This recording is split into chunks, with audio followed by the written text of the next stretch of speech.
We say it every week. We say it every single postgame. The Auburn Tigers keep finding ways to lose football games.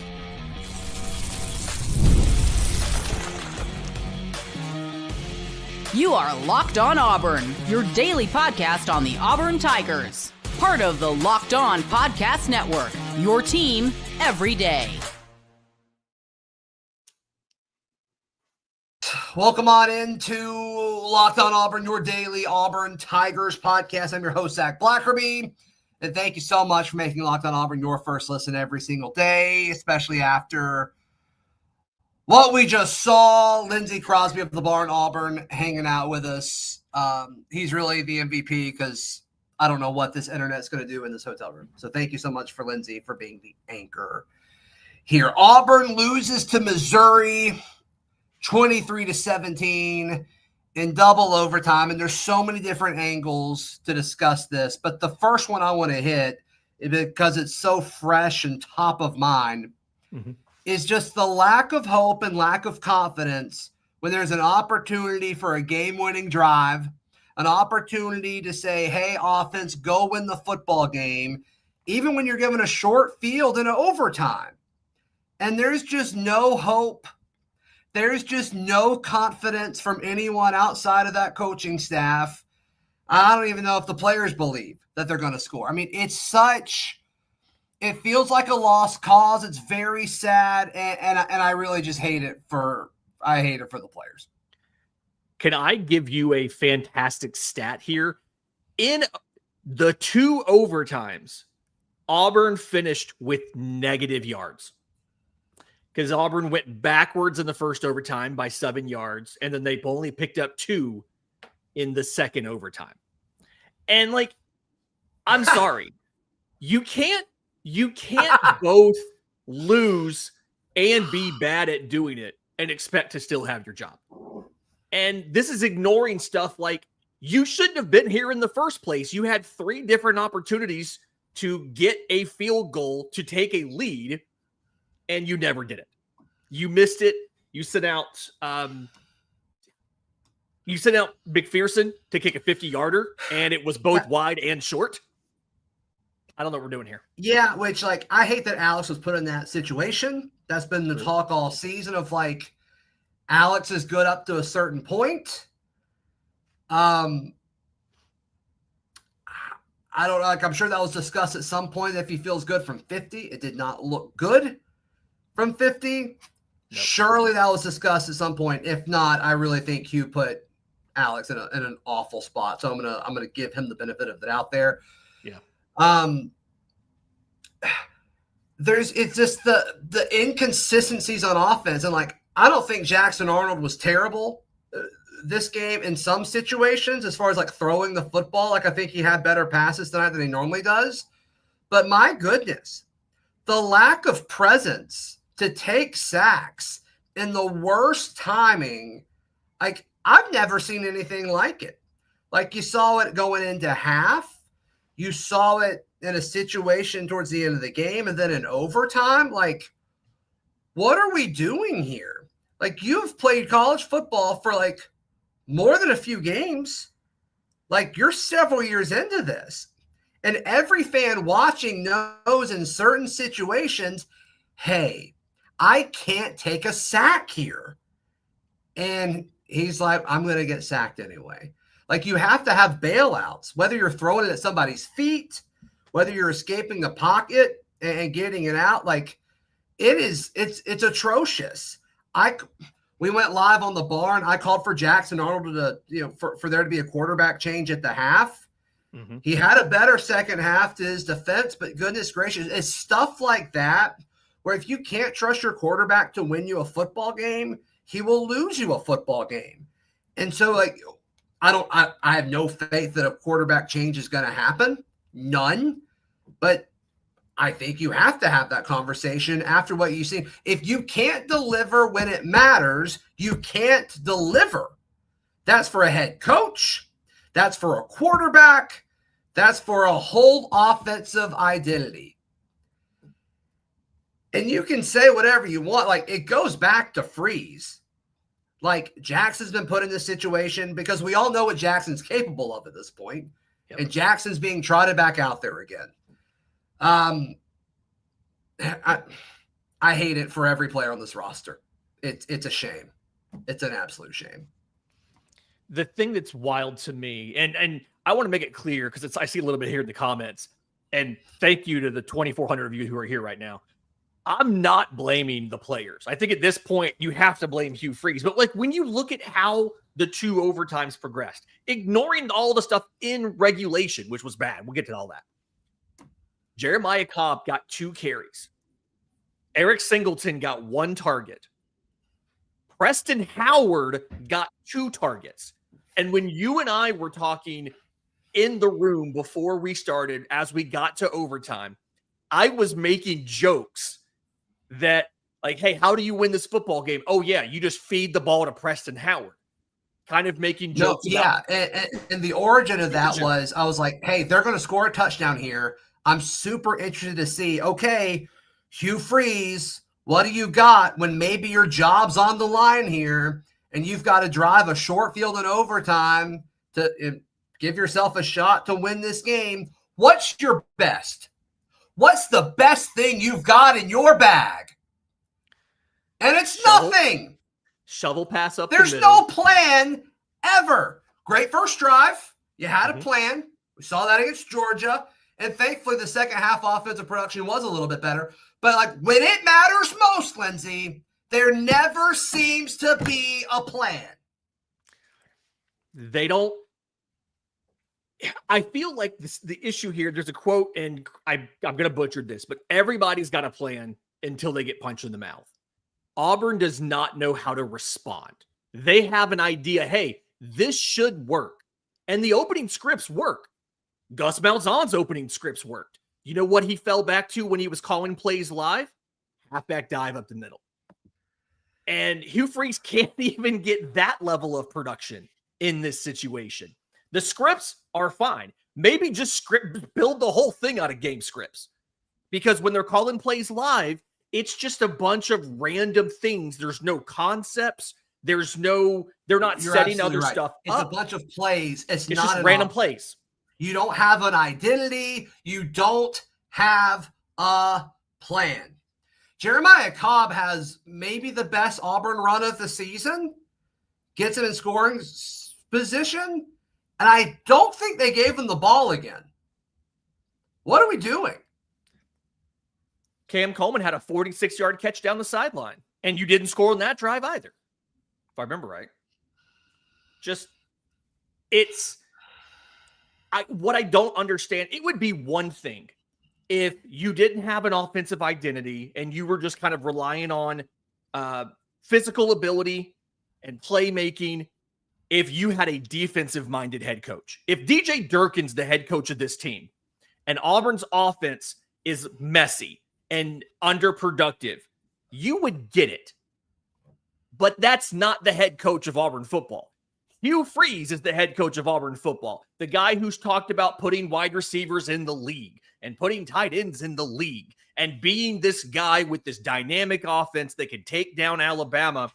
I guess he left it at liberty when he came here because we haven't seen, other than flashes, in 3 years, we haven't seen that offense show up. And at this point, it's pretty clear it's never going to. There were so many players that I was excited to come on here and talk about how they stepped up in certain moments. Like Perry had a good game. Cam had, I believe this is his first 100-yard game of the season. Singleton, I think, fit in his role well. Malcolm's turned into some gadget guy, which I don't fully understand. Like, there were guys on offense that Kale Ellis, oh my gosh. Kale Ellis is a future NFL player. Like, there were going to be moments where we could point back to and say, okay, wasn't pretty, but we found a way. And it felt so good going into the fourth quarter with a lead. And it's like, there's no way it can happen again. There's no way it happens again. And I go into it we scored in the first drive, and I'm like, I'm not doing it. I'm not falling for it. I'm not doing this again. In the half, I was super negative because I'm like, I just don't believe in the second half we're going to play. And then we come out, Lindsay, And it's like the best the offense has looked in the second half in SEC play. And it's like, okay, I trust the defense. We've got a shot at this. And then no, they find a new way to lose. And it's too much. It's too much. It's ridiculous. What's this mean? What's next for Auburn football? We have that conversation right here on Locked On Auburn.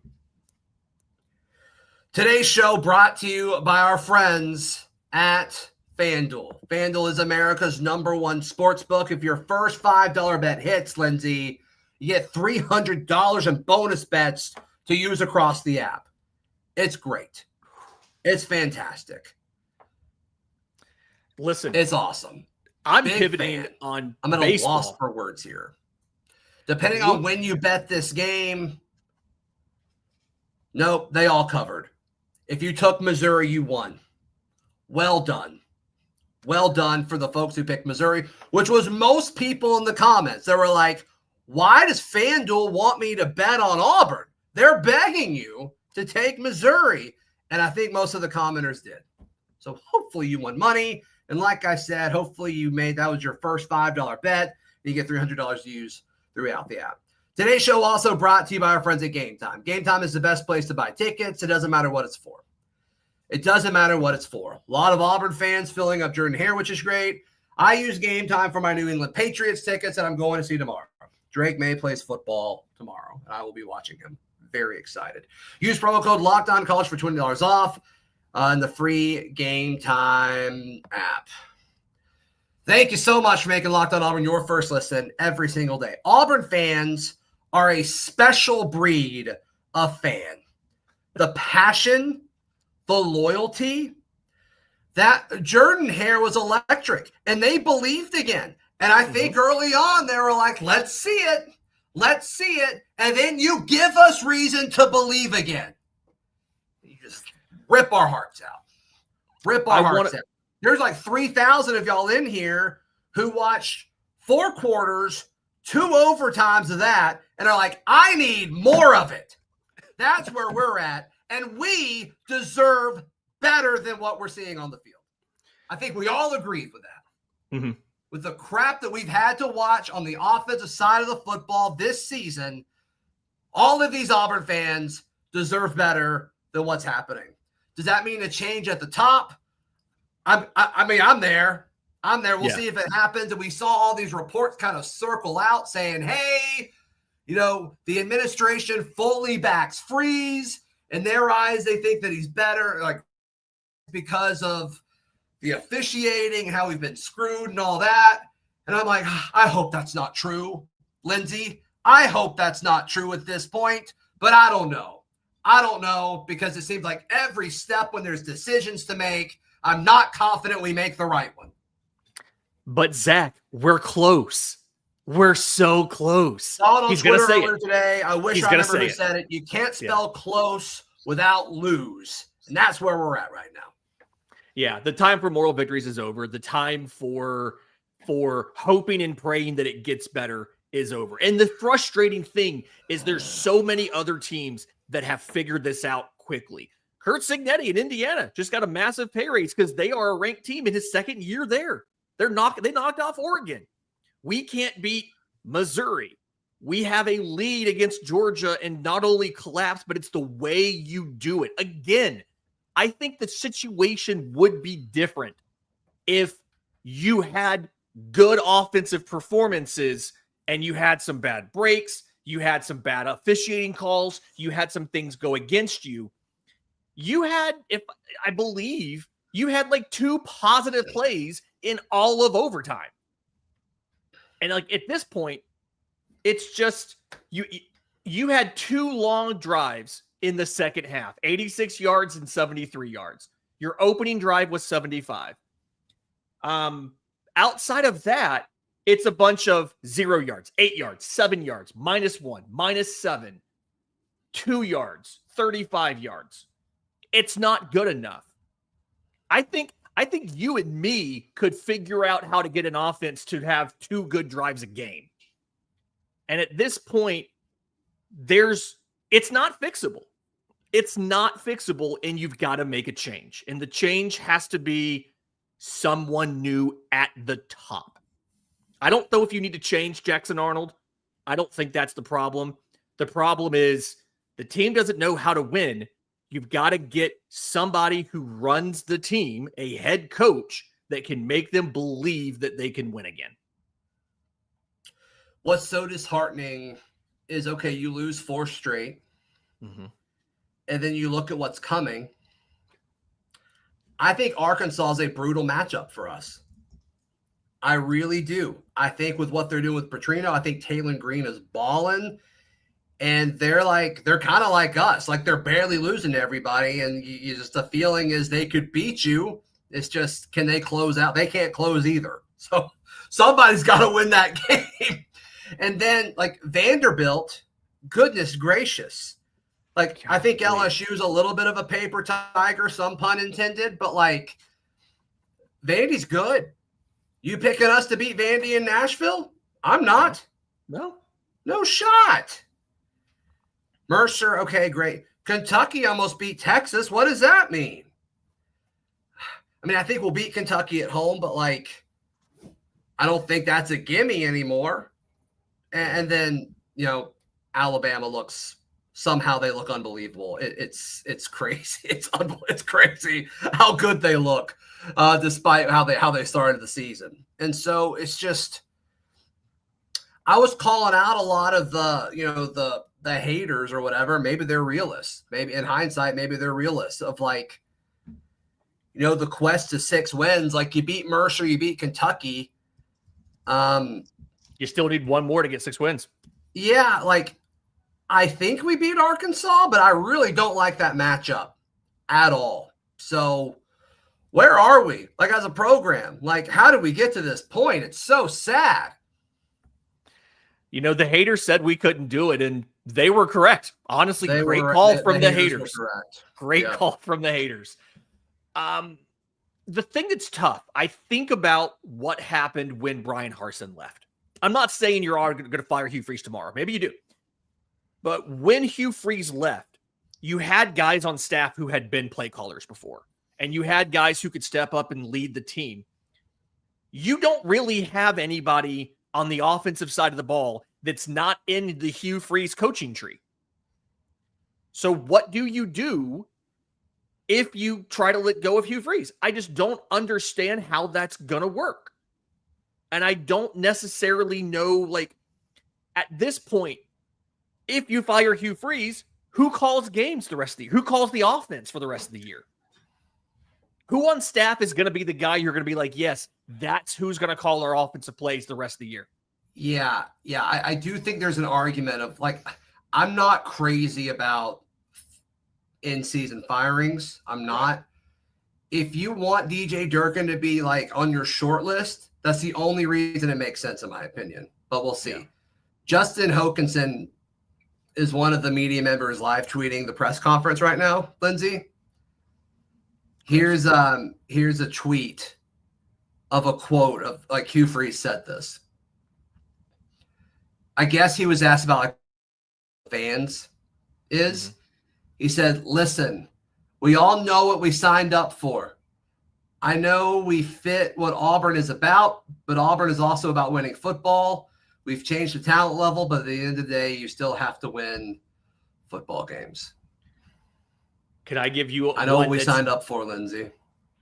It wasn't 3 years of losing. Can I give you one that's just as damning as that one was? And this is shout out to Nathan King of 247. Quote, sure. If you look at the stretch of games, they were all really good teams, and we were really close. Eventually, they'll start to flip our way. What have you seen that makes you think any of these games will start flipping Auburn's way? What? And I'm going to steal something from Justin Ferguson, longtime friend of the show. What proof of concept do you have 3 seasons in that his thing will work?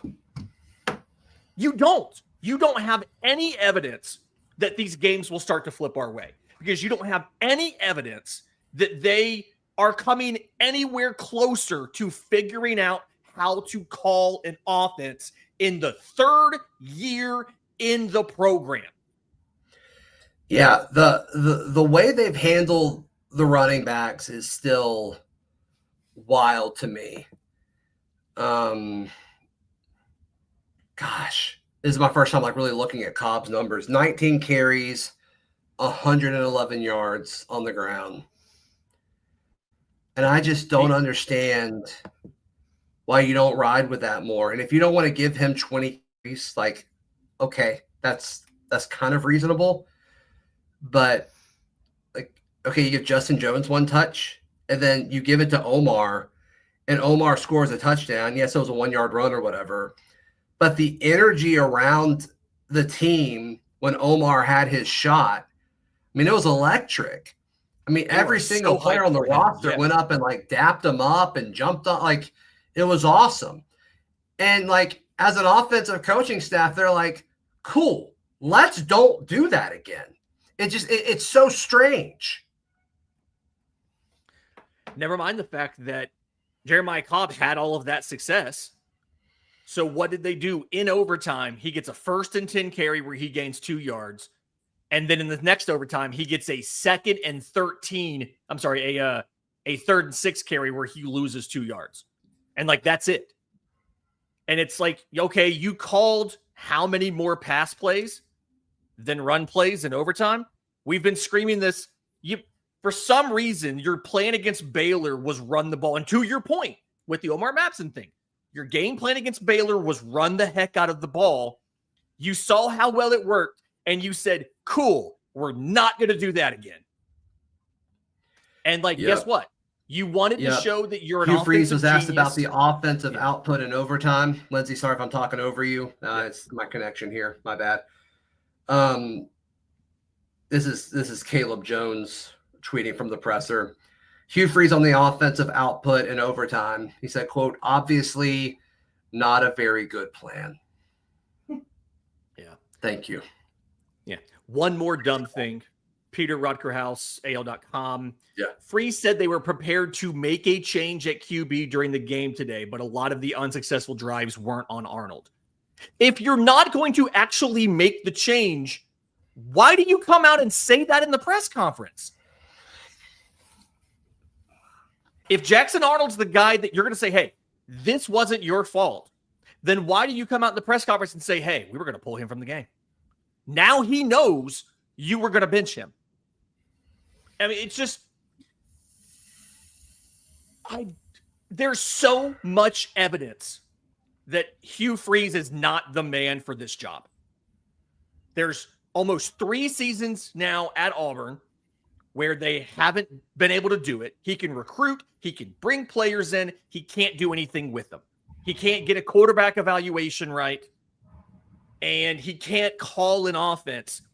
And that's supposed to be the thing he's good at. Just make him director of recruiting and find a new head coach. If that's the only thing he can do is recruit, make him director of recruiting, find a new head coach at this point. Yeah. And for me, that's part of the most, that's the most frustrating part of this is from the get-go, like the messaging was consistent. And I think most Auburn fans were kind of in agreement where it was like, okay, he's going to quote unquote build this the right way through recruiting.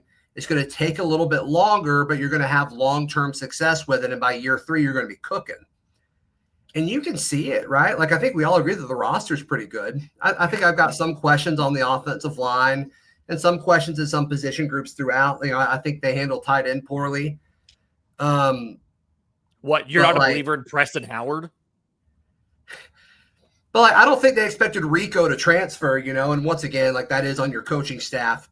I also don't understand why Ryan G is not getting more reps at this point, but whatever. But that's what's so frustrating though, is like, we all agree that, yeah, this is what building a program looks like. And when it comes down to it, when you like get through all the mud and you're finally at like what's supposed to be the ascent, oh, we can't coach on game day, or we can't prepare week to week based on the opponent. And I mean, I'm not the only one on this boat, but like, I just didn't see that being the issue. I'm going to be honest with you. I just didn't see that being part of the problem based on what he did at Liberty and based on what he did at Ole Miss. But that is the issue, and it's very sad. Hugh Freeze built an Iron Man suit in a cave out of spare parts, only for us to find out that he's afraid of heights and can't walk. Like, wow. It's, to your point, it's the most inexplicable thing. I was really iffy on that analogy as it was coming out of my mouth. I'm glad you at least had a not negative reaction to it. It's the last thing I expected to happen, right? I thought your issues were going to be getting the talent to Auburn, specifically on the offensive line. Like, I thought that was going to be your issue, was getting guys to commit to Auburn over your Georgias, your Alabamas, your Ohio States, your A&Ms, your Texases, your LSUs, those schools. Auburn's solidly in the blue chip ratio. You've gotten your guys. You've gotten some really good players. Yeah. Cam Coleman's going to go to the league. Eric Singleton's going to go to the league. Like, really good guys. And he just forgot how to call an offense. And I did not see that coming. And, I mean, at least Gus Malzahn could, like, call an offense. He could. He kind of lost the ability to recruit there towards the end, but he could call an offense. Now you're kind of in the opposite boat of you can recruit, but you can't do anything with the guys when they're here. Yeah.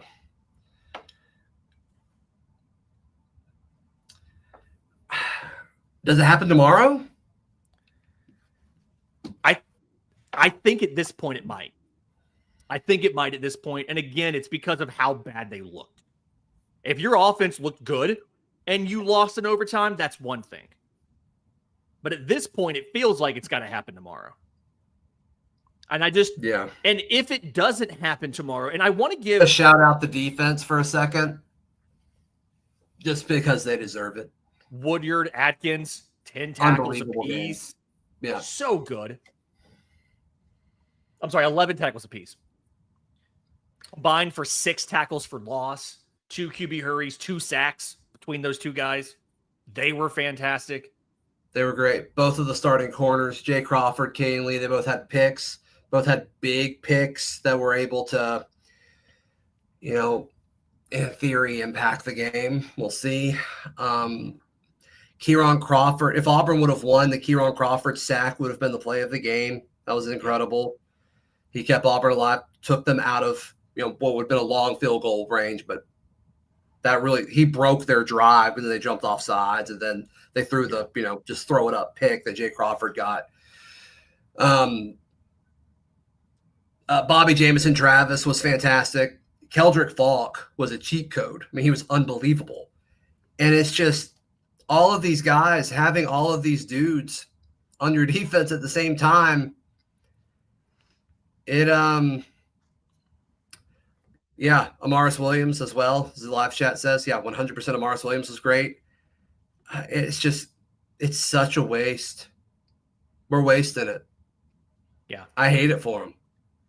Auburn's defense deserved better. Auburn's fans deserve better. Shout out to Cole Kublik on the broadcast because they were talking about Jordan-Hare being haunted at night for opposing teams to come into the stadium. And he was like, no, that's the fans. That's not voodoo. That's not a haunting. That's not ghosts. That's the fans. They continue to show up.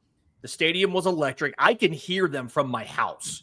And I live multiple miles away from Jordan-Hare. And I can hear that stadium mired in this atrocious start with this sorry offense that they have. I can still hear them from my house because the Auburn family keeps showing up. And that's the reason why I think they're going to make a move. They're going to make a move this weekend because the thing you don't want to happen, you don't want to lose the players, obviously. You're going to have to fight to keep guys out of the portal if you change coaches, but you don't want to lose the fans. And there were probably a few more tickets available for tonight's game, than ideally the administration would have wanted. And I think that's something that they're going to be mindful of. And so that's why I think you'll see a move tomorrow on Sunday. What they'll do it while you're at the Patriots game. That's how these things always work. You'll be at the Patriots game. They'll do it like in the middle of the second quarter, and you'll be trying to watch the game and also follow all of the Hugh Freeze news. That's what happens because they hate you personally. Yeah, that'll probably happen. For the third straight season, SEC play 0-4. Until last Saturday, the program had never started 0-3 in conference play in 3 consecutive seasons. Just the worst. SEC.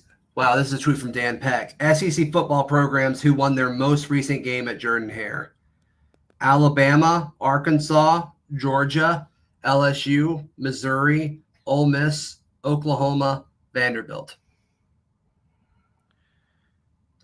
Jordan-Hare Stadium, like, unanimously agreed upon as like one of the toughest places to play in college football, but you can't beat half of the conference at home. And the only reason Texas isn't on there because we haven't played them here yet. Yeah, they haven't come here. That's why. Wow. Yeah, that's the worst, man. That's crazy. That's why you got to make a move. That's why the move's got to be made on Sunday. If you can't win at home, what are you doing? Like, what's the point? What's the point in all of this? I mean, you're just seeing all of these teams.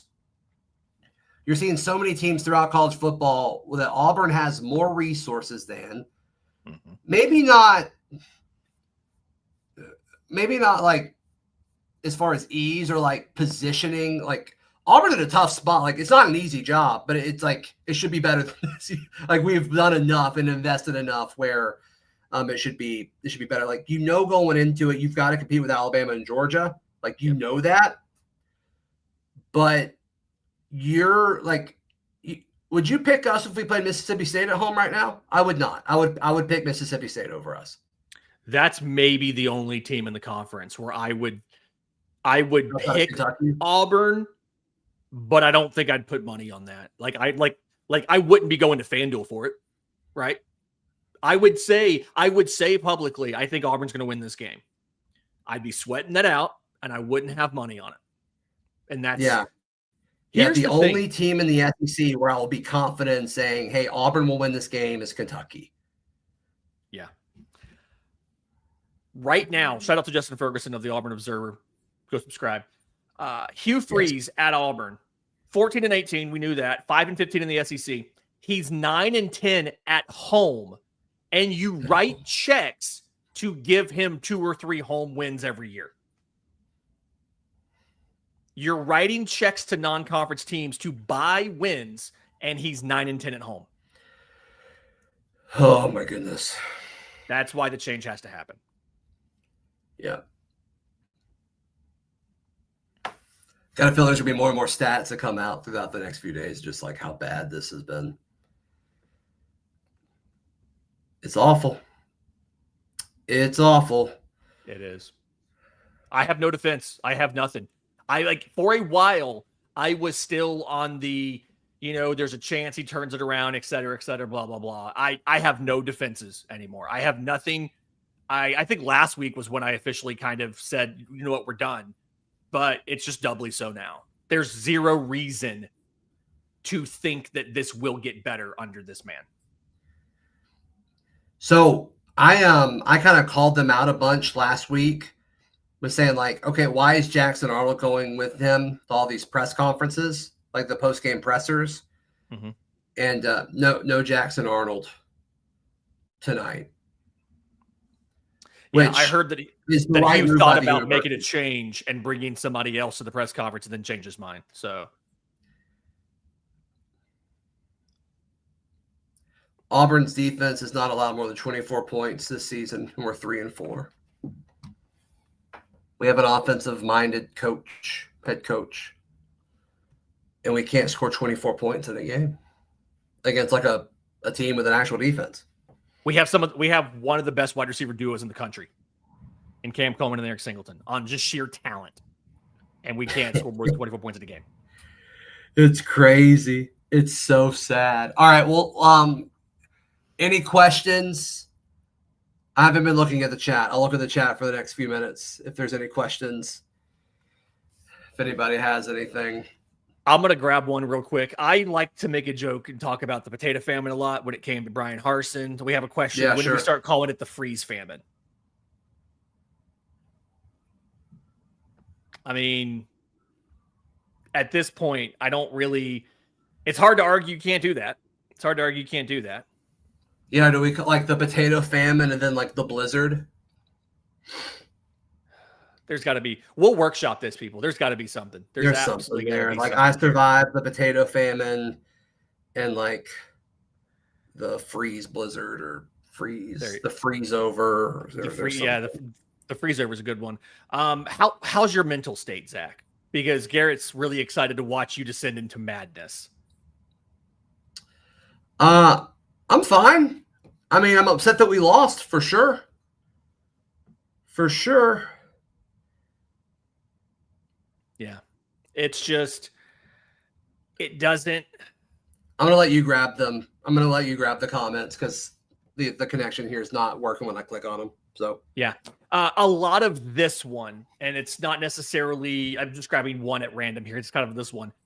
Who would be the next guy? Right? Let's just, you're going to cover a lot.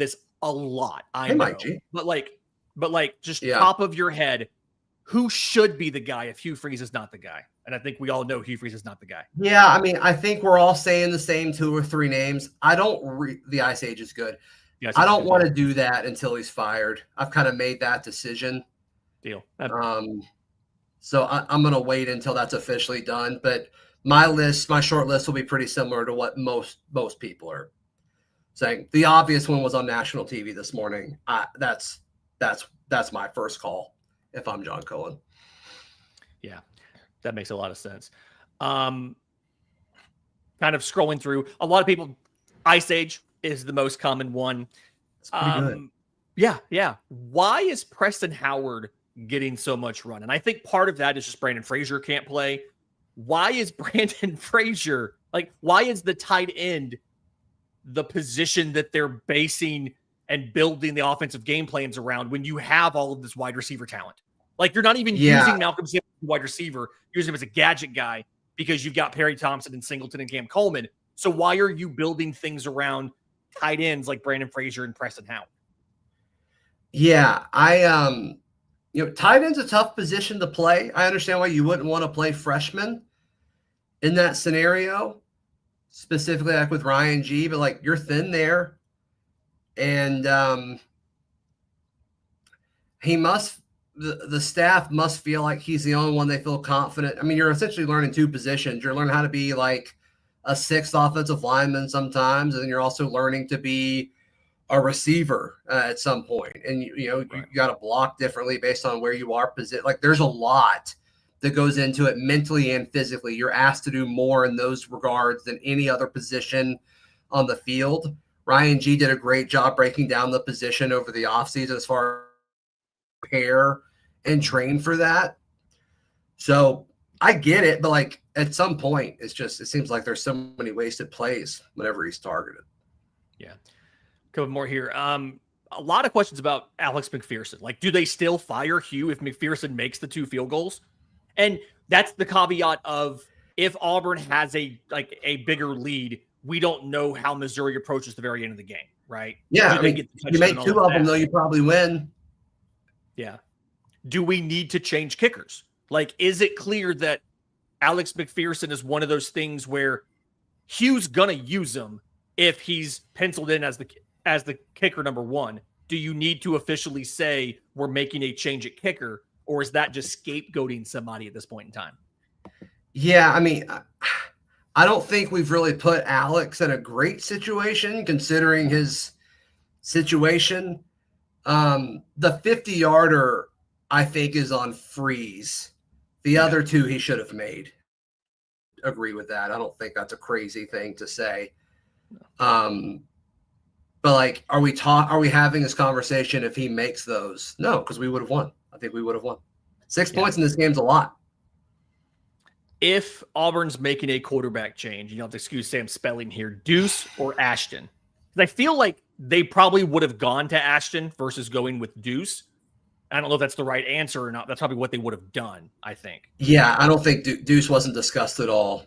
Ashton jumped Deuce a few weeks ago in practice as far as taking those backup reps. And that's kind of where we're at. It's if there's a change, it's Ashton at this point in the season.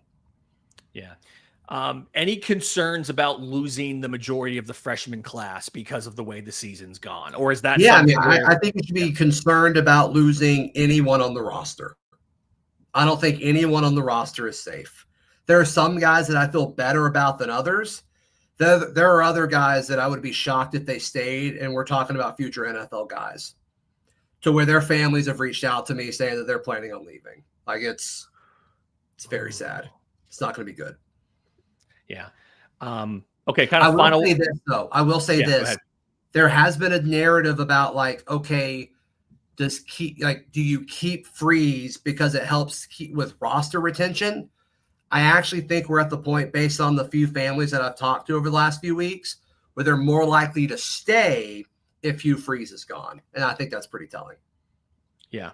The fact that that's where you are, I think does tell me a lot. Yeah. It kind of looks like a lot of these are kind of now repetitive questions. We've kind of gotten to a lot of the unique questions. I'm also trying to scroll quickly. There's 3,000 people in here. We love all of y'all with your questions. There's just a lot of coming in at one time. Yeah, no, a lot of them are similar. A lot of them are kicker related. I've seen a few about Omar Mapson. I think Omar Mapson should play more for sure. I think all the running backs should have a larger role in the offense. I don't see how likely it is in our current situation. So somebody's suggesting John Gruden in the comments. I'm not even going to put it on the scring. That doesn't make a lot of sense. He's not a college coach. No, we'll hear that name though. That name's going to be in all the articles if it happens. I don't think it's legitimate. I don't think that'll happen, but that will be a talking point. I don't think it'll be a talking point by like decision makers, but media and, content, like John Gruden's name will come up. For sure. Here's what I want to get to. And I tried to address this when I mentioned these guys. Why do we keep saying we have the best wide receiver duo when they haven't shown it? When I said that, I was talking about just sheer talent. They are two of the most talented receivers, physical talent in their bodies that Auburn's had on campus in a long time. So that's why I call them the best wide receiver duo. Production, obviously you can't argue that. But from a talent perspective and a potential perspective, I really think that, for me, that's why I'm calling them the best wide receiver duo in the country. No, you're spot on, Lindsay. You're spot on. And I think some of that has to do with their demand when they were an acquirable target, whether it was Singleton in the portal or Cam Coleman in the high school ranks. And I think we'll see that again when their draft eligibility comes up. So, that'll be Eric after this year. I'd be shocked if he didn't go to the draft. He's going to be drafted high despite production, which we see a few of those guys every year, and sometimes they work out, and sometimes they don't. And then Cam Coleman, I still think will be a first rounder when it's all said and done. Not this offseason, but the following offseason. So, cool. Everybody give Lindsay a shout out. He really helped me out here a ton. He's going to help me out on the show tomorrow too, just because of the connection situation. So please give Lindsay some love and thank him because he made this possible. Listen, I survived heart surgery for this. Okay. That's true. You're going to have to I can't milk that anymore. I milked it for like a week. I feel like you can milk heart surgery for a little bit, for sure. Hey, if you aren't subscribed, please subscribe. Helps the show out a ton. If you're tuning in on audio after we post this on audio, please subscribe and leave us a review. It helps the show out a ton. Thank you so much. We'll see you next time. This has been Locked On Auburn.